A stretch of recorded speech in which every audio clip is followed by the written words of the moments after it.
Hey guys, I'm Samuel the Aviator, and today I'm going to be doing a review on my 1968 Cherokee 180. So join me as we take a look at this beautiful plane.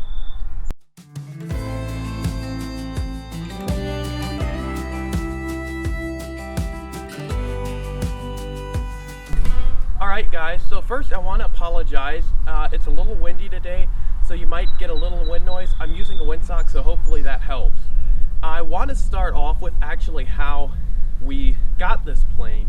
Now, I was looking for a plane that could double as kind of a flight training, time builder type plane, and also as a $100 hamburger, or just sightseeing, or taking my friends up. I really wanted a four-seater plane that I could put 4 people in and put at least half tanks of fuel in or so. So I was looking around, and I did my flight training in a 172, and that one had like a 720-pound useful load, I believe. So really, it's at best a 3-person plane, and even then you probably couldn't fill the tanks. So we had kind of looked, and I had kind of looked at Beechcraft Sundowner we had found, and they were a little bigger, which was good. They had a useful load right around 900, on the plus side of 900. So yeah, 4 people and maybe a third tanks, maybe half, depending on how hefty the people are. And so we looked at one, and we didn't really want that one that we looked at, but it was kind of an option, although they're pretty expensive. And we had found that the maintenance is actually fairly expensive on those as well. So that wasn't really something that we wanted to do, but it was definitely an option that we were considering.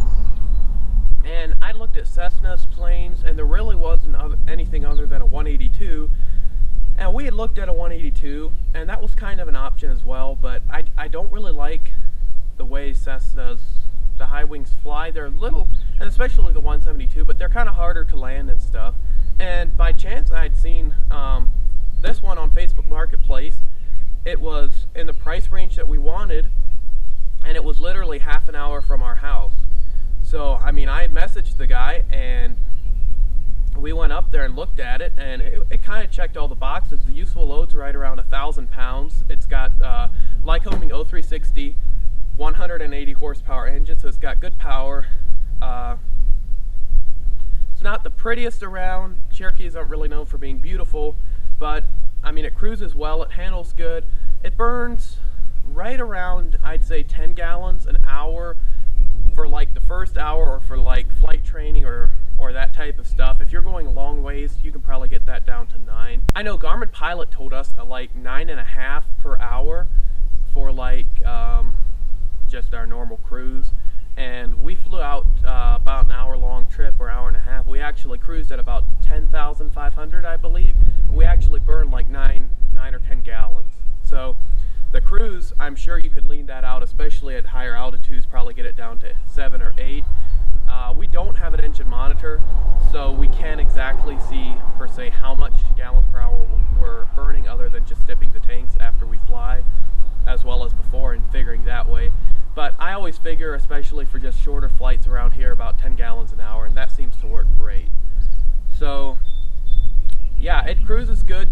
It handles real well. The controls are solid. The yoke's nice and tight. Some of the other planes I looked at, there was a lot of play in the yoke. I looked at a Cherokee 235, and those have an amazing useful load and better speed, but we really didn't need that, and they're more expensive to run. But no play in the yokes. It handles real well. Landings are very easy with this. Takeoffs pretty easy. One difference going from the Cessna 172 to the Cherokee 180 is that the nose wheel is actually solidly connected to the rudder pedals in the Cherokee, and in the 172 it's like a bungee. So it's a little easier on your legs to taxi in the 172, and plus on takeoffs and landings, if you put some rudder in, when you land with this plane, if I have rudder in for wind or crosswind or anything like that, the minute I land, then it wants to, you know, go in the direction I had the rudder in. And in the 172, the nose wheel would actually straighten out a little bit as you landed, and it didn't want to dart in one direction too quickly, which I really liked. But I mean, other than that, this is a solid. Now, I don't want to go into the low wing versus high wing debate. I personally feel that the low wing's fine for me. It's kind of a toss-up. No, you can't really camp this, and it only has the co-pilot store, so doing the pre-flight's a little more involved, although, I mean, I got used to it pretty quickly, and I can do pre-flight fairly quickly. Probably as quick as the 172, but yeah, I mean, you're bending underneath the wing to sump the tanks and check the tires and some other stuff like that. But really, it's not a big deal unless maybe you're older or have some health conditions that you don't want to be bending over or hopping above the wing to climb in. Although no one really has a problem with it. I don't mind it at all. Alright, so just a little performance data on this plane. This has a fixed pitch propeller. I believe it's a SenseTech or something like that. And as I already mentioned, it's got a Lycoming 0360 engine. It's got a max oil capacity of 8 quarts. Normally I keep it right around 5 or 6, and the book says you can go as low as 2 quarts. I'm not sure why. I know I probably would never fly with 2 quarts in it, but I like to keep it right around 6, or, you know, fairly filled up. It does have kind of the Hershey bar wing, just a shorter, stubbier wing. This does not have the tapered wing yet. It has one fuel tank in each wing. They're 25 gallons each, so 50 gallons max fuel capacity. And then it's got a stabilator on the back, as well as a rudder. And this model has 3 windows. I believe that began in 1968. I think the earlier Cherokees just had 2 side windows. And then as far as, it does have a bar up along the windshield, which I don't really like. That's the only downside. I believe you can get a single piece windshield, but I mean, I don't really think it's worth the cost. And yeah, that's the only kind of downside. That's about it for kind of the exterior differences. And as far as cruising, cruise speed in this is about 110 knots plus at lower altitudes. It's around maybe 115, 120 if you go up to like 10,000 feet. So yeah, it's not a speed demon, but it's decent speed and good for just flying around or finding that perfect hamburger, or really just building time. It's cheap to operate, and I mean, you really couldn't complain about that. I mean, if you really want a fast plane or a cross-country plane, this is probably not going to be it. Although it, you know, it's fine for some shorter cross countries, or, you know, going a few hours. But yeah, it's not going to do 160 knots, 170 knots. I mean, get a Bonanza or something like that if you're really looking for a fast cross-country plane. Although this is an amazing trainer and time builder. As far as maintenance on this plane, we haven't really had much so far. I mean, we just bought it a few months ago, so I can't really speak to that. Although Cherokees are supposed to be fairly reliable. This had a pretty decent annual done before we bought it, so a lot of the problems were fixed or corrected, anything that really needed fixed. The attitude indicator we had to replace, and I believe we bought a remanufactured one and then sent our old one back, and that was like a few $100, I want to say. And this also has a crankshaft AD coming up, so that might be quite expensive. I can't tell you how much that will be yet. I mean, but other than that, it's a solid plane. There's really no corrosion. I can't speak to the annual cost because we haven't had one yet, but I mean, you can look that up.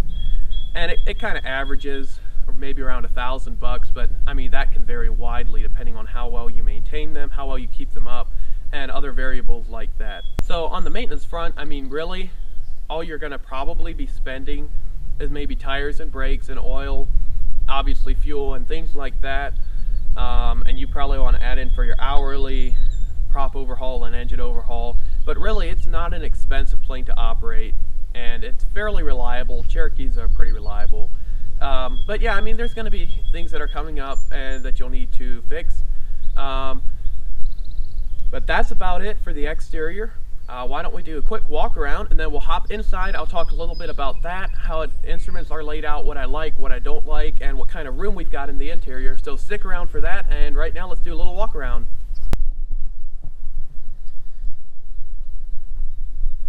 Alright guys, I'll start over here at the left wing. Right here is going to be your fuel. It's a 25-gallon tank like I mentioned in this wing.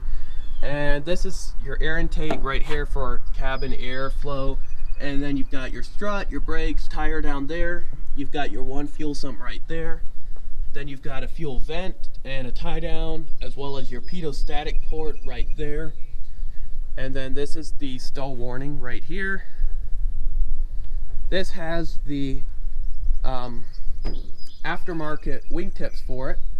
They're STC'd, and these really help for a stall, although Cherokee 180s stall absolutely amazing. Really no issues there, but I mean, this, you can basically fly it in a stall. I mean, it won't stall. Got your aileron here. It's actually a pretty big aileron, and then you've got your flap right here. Pretty standard as far as planes go. And then your stabilator is going to be here, and then it's got a trim tab running the whole length of the back, and then obviously it's a stabilator, so the whole tail assembly moves. Got your rudder here, and we have a ADS-B out tail beacon right there from UV Avionics, and rudder is there. Got your tail tie down right underneath, and then walking back, this has a baggage door right here. The only thing I don't like about the baggage is it's opened by a key, not by a latch, so you have to use your key every time to open and close it. Got your flap here again, aileron here, same wingtip as the other side, obviously, your nav light. Then it's got your fuel cap here, 25-gallon tank on this side as well. Then you've got your air intake for the cabin air on this side, your same wheel strut brake assembly. Then you've got your fuel sump, fuel vent tie down there, and then engine's right here. You've got your oil cap right there, and we actually installed an engine preheater, which is what this cord is for, so that'll keep it nice and warm in the winter. It starts very easy, especially with the preheater. And the one thing I like about the Cherokee 180, and probably all the Cherokees, is the cowl actually comes off fairly easy. There's two clips on this side, two clips on the other. The cowl pops right off, so you can look at your engine, work on it, whatever. Super easy, and 172s don't really do that. So, and then propellers here, obviously, it was recently painted. It's in good shape, no nicks. Landing lights here, and this is something that we'd like to do, is upgrade to maybe an LED landing light or something like that. That's the only downside so far, but yeah, that's about it for the exterior. And next we're going to hop inside, and I'll talk about that real quick, so stick around for that. Alright guys, so this is the interior of the plane, and unfortunately my audio actually did not work that I originally recorded, so I'll just be narrating this.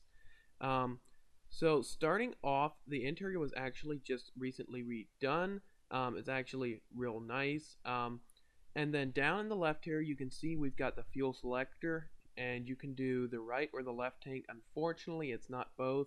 And then beside that, you can see you've got your air vent for the pilot.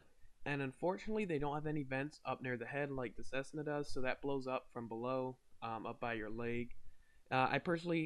I mean, I don't really mind it, but it's not the best. And then you also have your rudder pedals there with pilot brakes. This model does not have co-pilot brakes, although you can add it. But it does have the pilot's brake, and then it has the handbrake right there beside that, that your flight instructor can grab if you're training. So yeah, that's an option. Carpet's in pretty decent shape. You can see the side liner there is tan. It's in good shape as well. Really, it's a fairly well laid out interior. As you can see, the tachometer down there is going to be a little harder to see from the pilot's side. That's just because the bezel around it kind of hides it from view. But other than that, it's a standard 6-pack. You've got your suction there on the left, and then you've got your KX155 Navcom, an old ADF we don't use, and then it's got a GX55 GPS, and then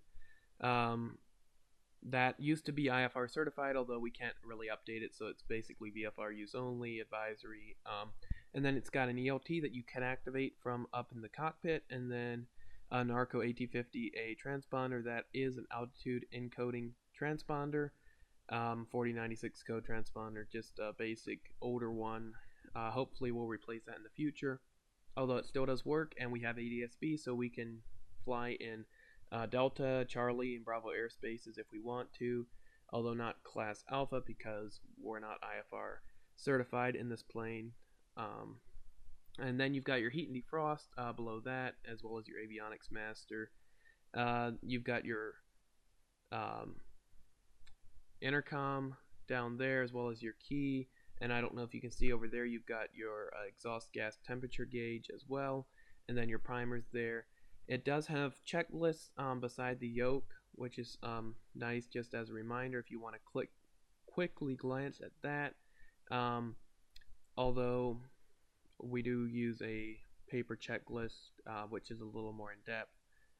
But yeah, as I mentioned, you got your fuel there, your separate gauges for each tank, as well as your pressure, and then you've got your throttle quadrant there. It is a quadrant style instead of the push and pull like the Cessnas or the older Pipers. I really like that.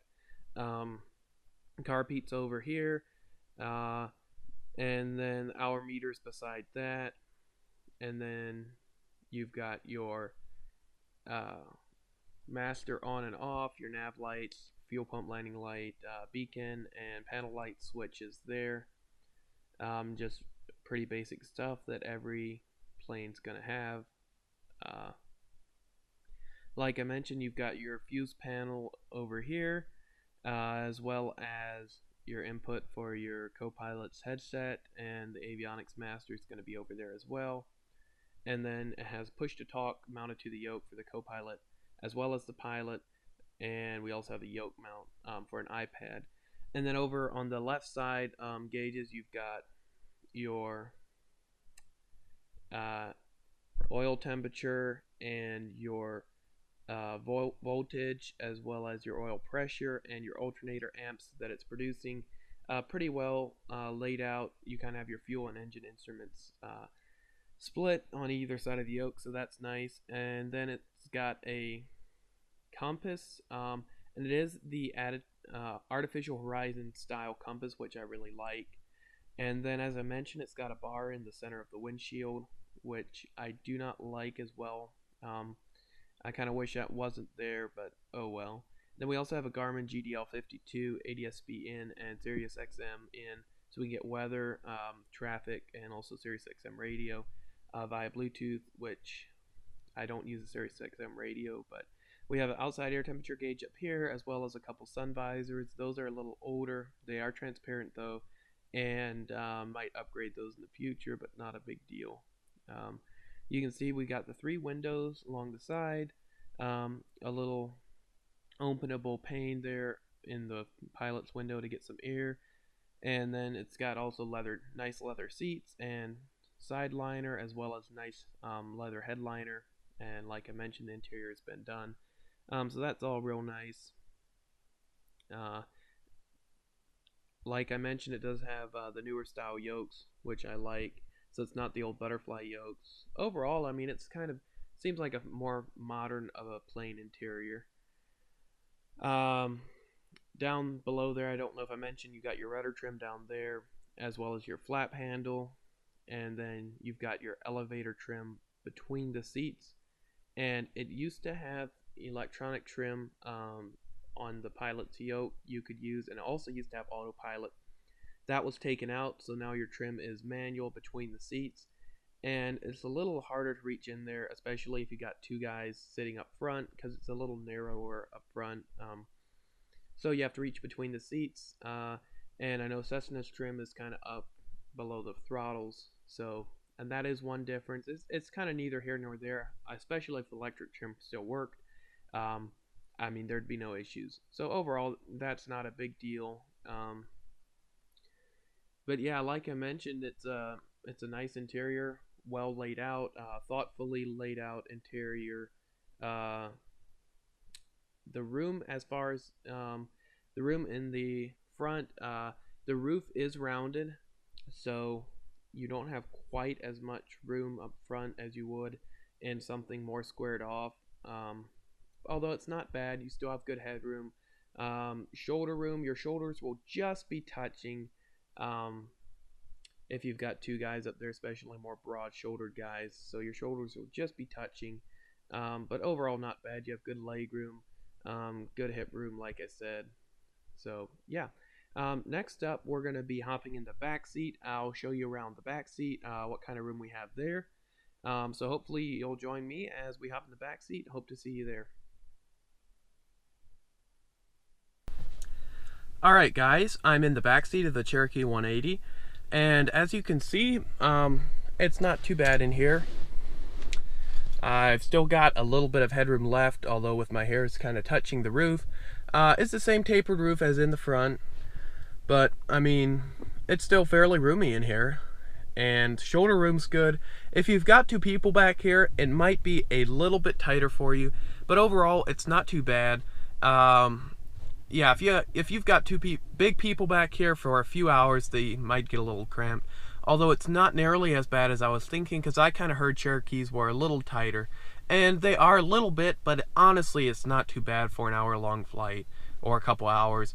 And I mean, you can get 4 people in here and fuel, so yeah, you're good to go if you want to take 4 people. Alright, this is the room you've got between the seats and the front seats. That's with the pilot seat almost all the way back. I could put it up a little bit. Smaller guy could get in there. This is with the co-pilot seat a little more forward than they would normally have. I mean, they would want to put it back, I'm sure, but I still got quite a bit of room, so they've got room to put it back. I've never had problems getting 4 decent-sized, average-sized people in here, and everyone's being, you know, fairly comfortable. So overall, yeah, I mean, it's a good back seat for what it is. I mean, it's not insanely roomy, but it's not bad at all. Don't let rear seat room scare you away from getting a Cherokee 180. Maybe the 140 or the 160 is tighter. I mean, it probably is, but overall, this isn't bad at all back here. So, all right. So overall, the back seat's not bad at all. So how about you say we go flying, and I'll show you how easy this thing really flies. All right, guys, let's start her up.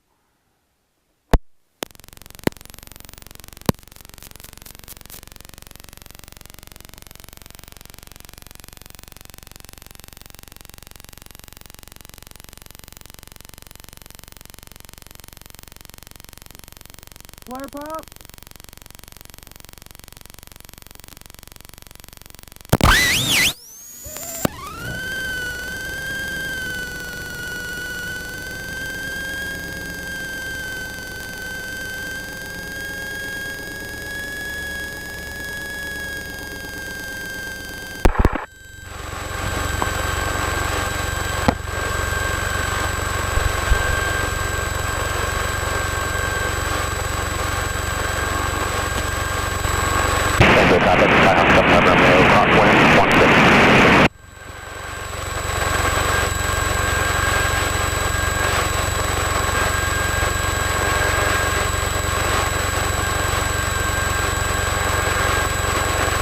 Alright guys, as you can see, give it a little primer and it'll start right up.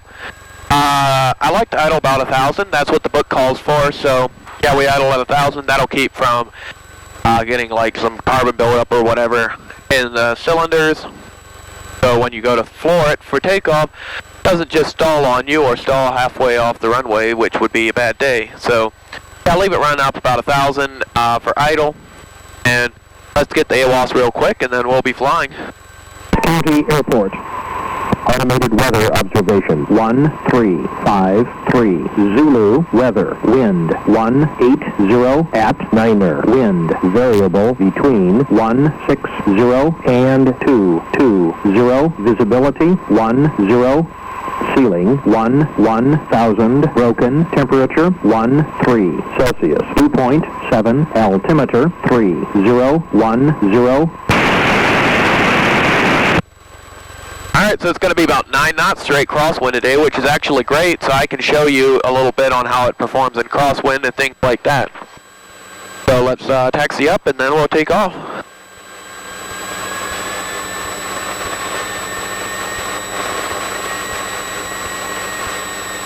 And it's actually a beautiful day to fly today. It's still a little bit in the morning, so it's cooler. And the wind, and the clouds are actually really kind of cool looking formations right now, so that's awesome. I think it's supposed to clear up as the day goes on, but we'll see how it goes.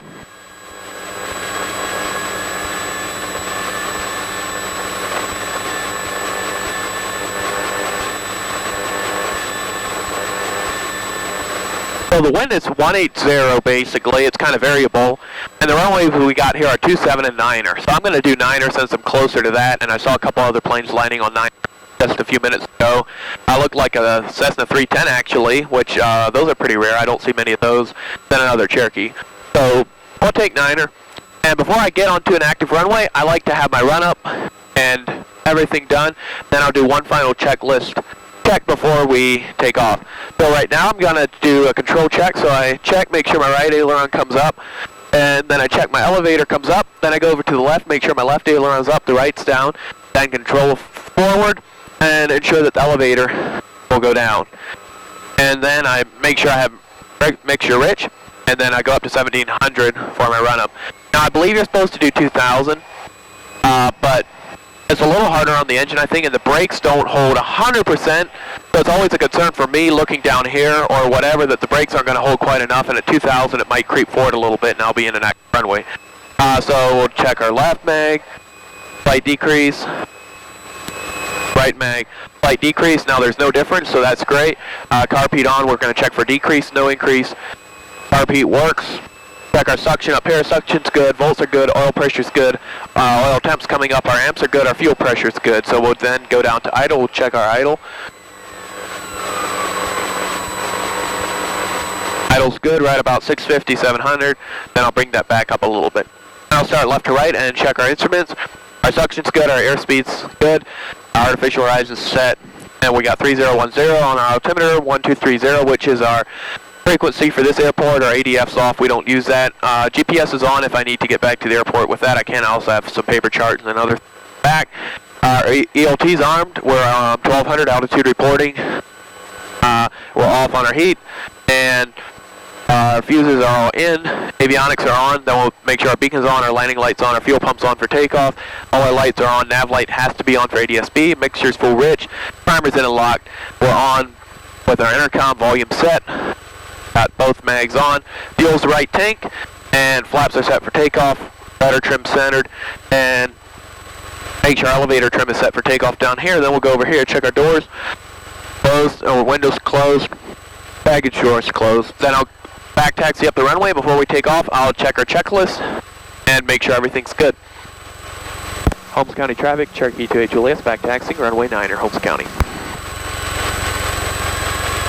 Alright, we made our call, and looks clear to the left. Final's clear to the right. Looks like we might have a little tailwind taking off from 9er, but it's no big deal. I was closer to 9 way, so really it's a variable wind, so by the time we get up here it could be switched back into a headwind.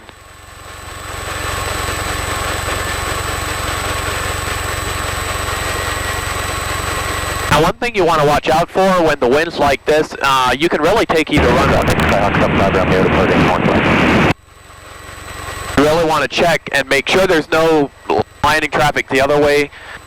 Really be listening to the radio and just looking around in the pattern and everywhere else, because there may be a guy who's landing who's not on frequency or the wrong frequency, or maybe he's just not talking. I mean, it's not illegal to land without saying a word, so we just want to keep an eye out for that.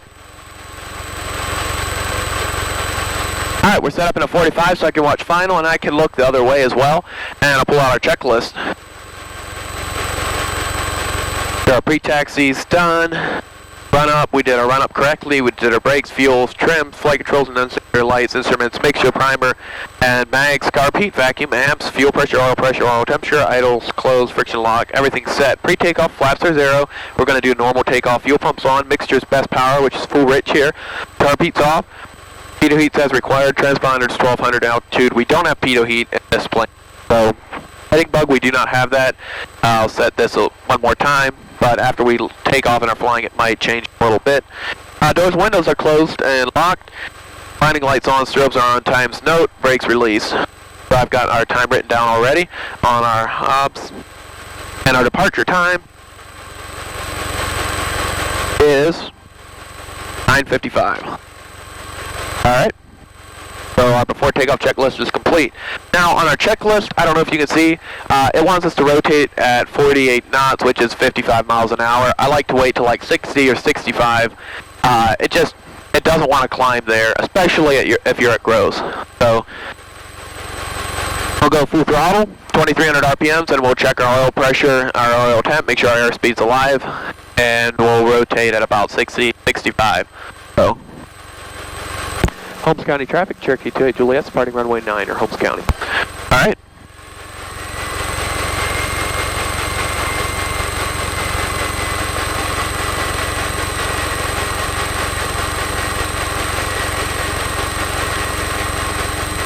And we're on center line.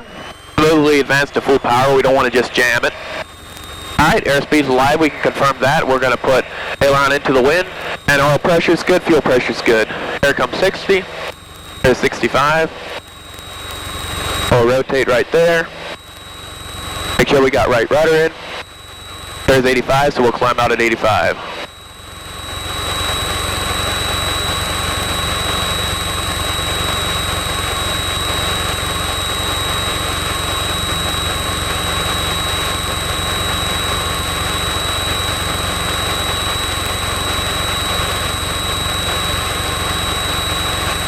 I like to guard the throttles and the mixture just to make sure that they don't back out. These I don't really have a problem with them backing out. The Cessnas, they can back out a little bit. But I have heard people say they can back out, but I like to just keep them guarded, especially till I'm a couple thousand feet in the air.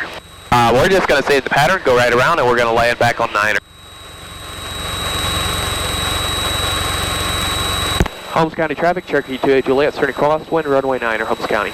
Alright, our pattern altitude is going to be 22. So we'll start reducing power, getting our nose down as we make our crosswind turn. I still got the airport in sight. And I don't like to go over 30 degrees of bank angle this close to the ground. I mean, that's just my personal preference, but I think it's safer and it's good to avoid stalls. Holmes County traffic, Cherokee 28 Juliet, turning downwind, runway 9 or Holmes County. Alright, get it slowed down. While I'm in the downwind, it's kind of a little late to do our descent checklist, or really any of our climbing or cruise checklist. But those are just things like turn off the fuel pump and landing light, which we want to keep on because we're landing again. It's just power mixture, fuel pump off, instrument section, landing light off, flight pan open for climb, and then cruises, power mixture, and fuel tank. And then our descent checklist is just going to be mixture rich and carb heats as required, fuel proper tank, ATIS, AWAS, altimeter instruments. We got all that. So, Raleigh County traffic, helicopter 75 miles, 55.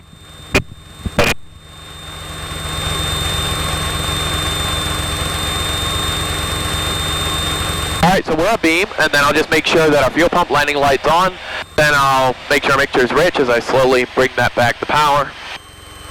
Bring back the power, I'll put carb heat on, then make sure our primer's in and locked. We're on both mags. Fuel's on the proper tank.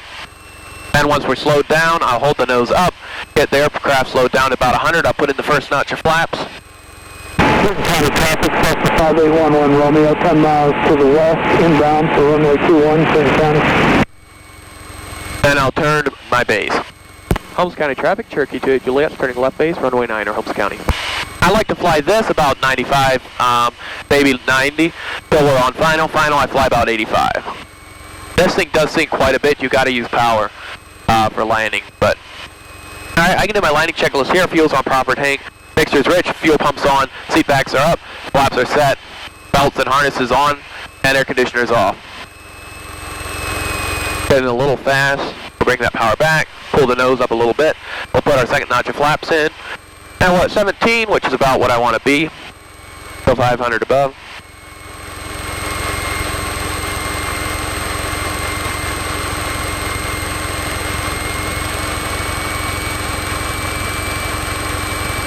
Alright, we're going to be slowing down 85 as we come into the final. Getting a little low, so I add some power. Holmes County traffic, Cherokee 28 Juliet, starting final, we're on runway 9 or Holmes County. Now with wind like today, all crosswind, I like to keep my speed a little bit higher, and only 20 degrees in, so I can keep... 3 for Delta, 5 miles to the north, we're going to entering downwind of the 45, runway 9 or Holmes County.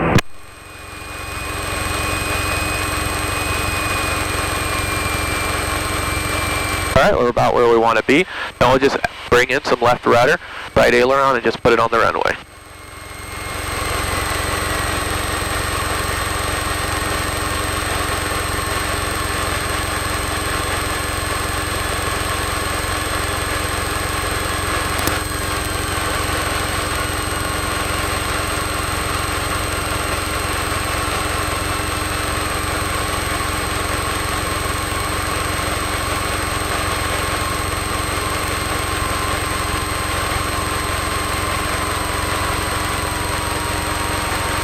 Alright, it did float a little bit, but I kept some speed in and only used 20 degrees flaps because we had some crosswind, but overall not a bad landing. Just try and keep the center line, and this thing really does handle crosswind pretty well. Although I think with the wingtips, the wind can catch it and push it around a little bit more in crosswind, so that's just one thing to be mindful of. But yeah, it's fairly well. Alright, so we're clear of the runway. Holmes County traffic, Cherokee 28 Juliet, clear of runway 9 or Holmes County. Alright, so we're going to bring our carb heat back off. Holmes County, Skyhawk 34 Delta, entering downwind at a 45 for 9er, Holmes County. So we put our carb heat off, landing light, fuel pump off, and our flaps back down, and then we're going to set our takeoff trim back up just for next time we get in, though we'll always check it, and that's going to be our cleanup. After landing, checklist, flaps up, carb heat off, fuel pump off, strobes off, we don't have strobes, landing light off, axle light as required, pitot heat off, we don't have pitot heat, make sure as required, trim takeoff, transponder, altitude, and squawk. We'll leave it on 1200, and that turns off with our avionic. Put a little aileron in to dive away from the wind.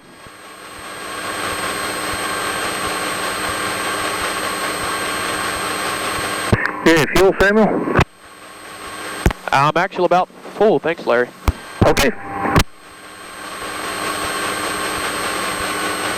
Yeah, that's what I thought. Nice Cessna 310 sitting up here. Looks good. Those things, I've always wanted to fly them. They're a pretty cool looking plane, although I hear the fuel system on them is pretty complex, but... Okay. 310 and... Oh. That's a cool plane. Holmes County, Skyhawk 34 Delta, turning downwind, 9er, Holmes County.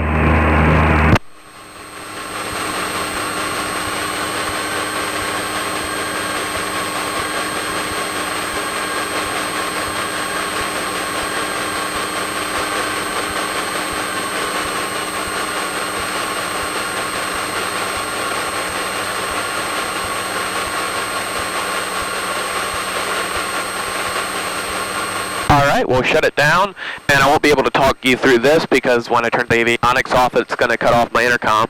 But just avionics off, then pull the mixture, turn off everything, and turn off our mags, and that's about it. So...